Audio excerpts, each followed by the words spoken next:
শুভ নববর্ষ সবাইকে।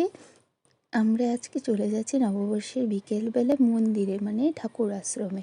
তো প্রথমে গিয়েই ঠাকুর আশ্রমে আগে ভিডিওটা দেখালাম। এবার মা কী করছে, ঠাকুর আশ্রমে দেখো কত লোক এসেছে আজকে নববর্ষে, যেহেতু প্রথম দিন। তারপরে মা এখানে মোমবাতি জ্বালিয়ে নিল, আমিও মোমবাতি জ্বালিয়ে নিলাম। জ্বালিয়ে এবার মা ধূপকাঠি দেখিয়ে দিচ্ছে। আমার ভিডিও ক্লিপসটা কেউ করেনি, কারণ কেউ করতে পারছে না, আমি মাদেরটা করে দিচ্ছিলাম। তারপর প্রদক্ষিণ করে নিলাম। তারপর আমি একটু ভিডিও করে নিয়েছি, যেহেতু মন্দিরে এসেছি। তারপরে কি করলাম, চলে গেলাম আমরা হলো এখানে আমাদের নববর্ষের দিনই পুজো হলো ব্রহ্মা পুজো। গেলাম ব্রহ্মা পুজোতে অল্প নমস্কার করে তারপরে এখানে দেখো কি ভিড় ব্রহ্ম পূজায়।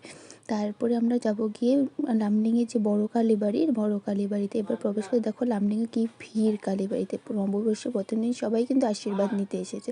তোমরা কোথায় গিয়েছো নববর্ষে প্রথমে কিন্তু জানিও।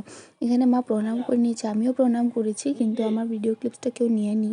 তা আমি একাই ওদেরটা নিচ্ছিলাম, তো মিনি ব্লগে অ্যাড করলাম। তোমরা নববর্ষে কী কী করেছো আমাকে জানিও। এবার চলে এসেছি হালখাতা করতে। তারপরে এটা আমার কাকুরই দোকান। এখানে হালখাতার ভিডিওটা নেওয়া হয়নি, এখানে কাকুর দোকানে আমরা এমনিই এসেছিলাম। তো মা এখানে তারপর নমস্কার করে একটু হালখাতা করে পরে আমরা বাড়িতে আসার পর নববর্ষে আমাদের নিয়ম আছে যে সবাই আশীর্বাদ করে নেবে সবাইকে। তো বড়রা আশীর্বাদ করবে ধান দুব্বা দিয়ে। তো আমার ধান দুব্বা দিয়ে এইভাবে মাকে পিসিকে সবাইকে আশীর্বাদ করছে। মাও আমাকে করেছে, ওই ক্লিপটা নেওয়া হয়নি।